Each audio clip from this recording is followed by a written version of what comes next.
Yeah, and right about now, we're rolling right into nutrition because, of course, it's a Wednesday. And with me here is Coach Amara. And today we are discussing the impact of fluids and beverage on nutritional health. Of course, we know I said chef, oh wow, I think I'm hungry.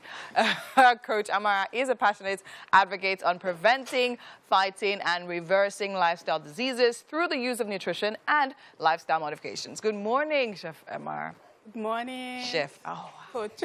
Good morning. Good morning. How are you doing? Okay, I mean, we've had you over the past week talk about different things concerning nutrition. I must say, those conversations have been really, really helpful for me, and it's actually helped me to adjust some of my eating habits, to be honest. Okay, so today we're talking about the impact of fluids and beverages on nutritional health. Yeah, now, so what was your direction when you decided for this topic?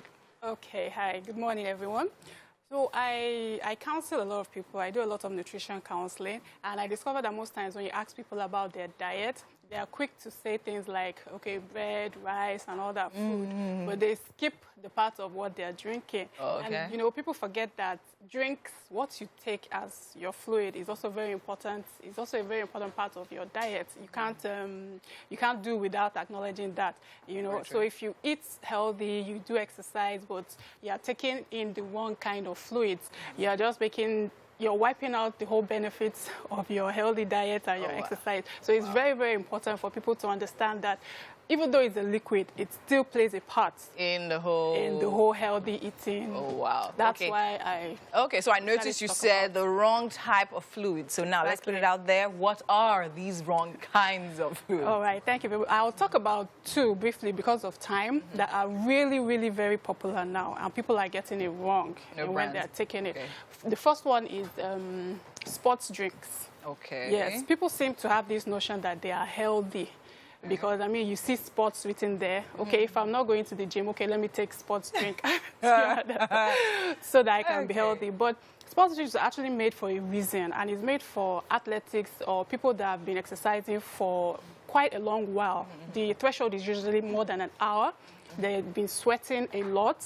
They have lost electrolytes. So it's only when you have undergone these things that I've mentioned that you should now think about taking a sports drink. So are you talking about energy drinks? No, I'm coming to they're not in the same. They're not in the same category, okay. So you find out that a lot of people, even parents, give it to their children as for packed lunches and all that, and it's wrong because they contain electrolytes, sodium chloride and potassium, right? So if you haven't lost any, there's really no need for you to be putting it in your system because then we're talking about toxicity, too much of it, which is the impact it's now having on your health because you're getting too much of it. So sports drink, people should take it with caution, and only maybe if you've exercised, you're sweating, do you understand? You need to replace lost electrolytes. That's when sports drinks that is necessary. Only. Okay. So thank you. You mentioned energy drink. That's also another favorite. Yeah. You understand? People say that I need energy. Let me get. It's not. It's not always as it seems, right? Okay. If you need energy, eat well, take nice snacks, sleep.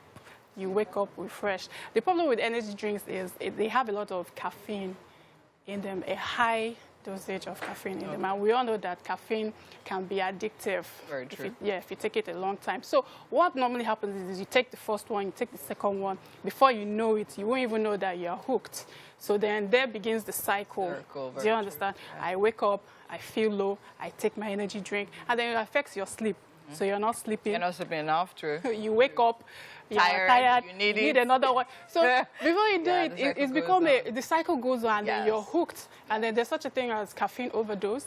There's such a thing as caffeine toxicity. It affects the liver. That's the impact it's now having on your health because it's affecting your liver. The liver needs to break down some of these substances in the body, get rid of them. But when it's too much, the liver has to overwork. And then that's when we start talking about liver damage and all that. So sports drinks, energy drinks. With caution. Okay, so now, since we're talking about liquids, right? So now, and we spoke about, you mentioned caffeine. So now there's this battle, right? For my, I think in me, kind of, right? So the struggle of coffee Because coffee has a lot of caffeine. Yes, so on some sites you read, oh, coffee is good for you, it's good for your brain functions, good for this, good for that, and everything. But some other places you also read that coffee is bad. Okay. Like, you shouldn't take it. Sometimes I think they even talk about it affecting hormonal balances for women and things like that. So which really is it? Also, I'll pull in green tea because there's also that up and down because green tea has a level of caffeine in it. So what is the placement? Okay, so I'll talk about coffee first, then we're going to green tea. So coffee is not bad. Okay. Do you understand? But in everything we do, we should always take note of how much are you taking, how much caffeine are you getting. The average cup size is like 8 ounces.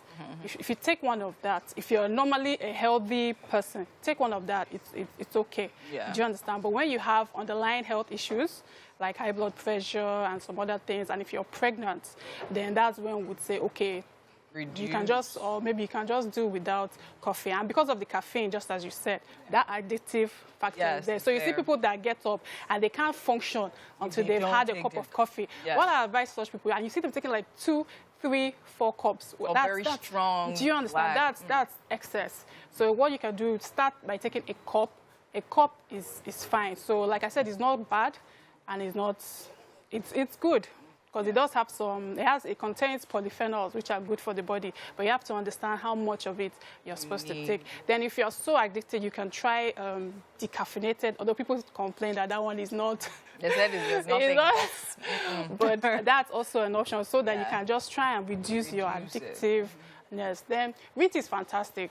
That's one of my favorite drinks, green tea. Yes, it does have caffeine, but it has very minimal because of the way the tea leaves are processed. Do you understand? So it has minimal caffeine. So green tea is a very good drink. Good option. Okay, now let's move to smoothies. Now, some people believe that, we take vegetables, that's always important, vegetables, fruits, and everything. So people want to blend everything at once. Like, they say, okay, as long as it's smoothie, it's fine. I can take it 3 times a day. So now, what's your take on that? Also for people that supplement smoothies for actual food.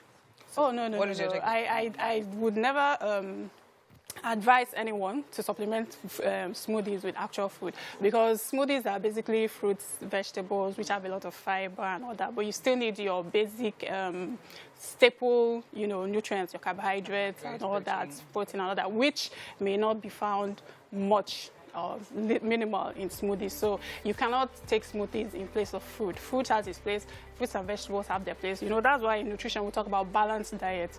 You get your smoothies, you get your vegetables, you get your fruits, but at the same time also get your carbohydrates. That's why I really say no to diets that people talk about. No carbs, any diet that has to restrict a particular nutrient is not the best kind of diet and it's not sustainable. Okay. So smoothie is fine, but don't overdo it. Thanks. So I think in summary of everything, moderation is actually what is key. But moderation should be defined. Yes. Okay, amazing. And of course, know the type of body you have so you know exactly what your body needs in order to give your body exactly what it needs. Thank you so much, Coach Amara. It's always a pleasure having you here. And of course, right about now, we're going on a quick break. And when we come back, Wake Up Nigeria continues.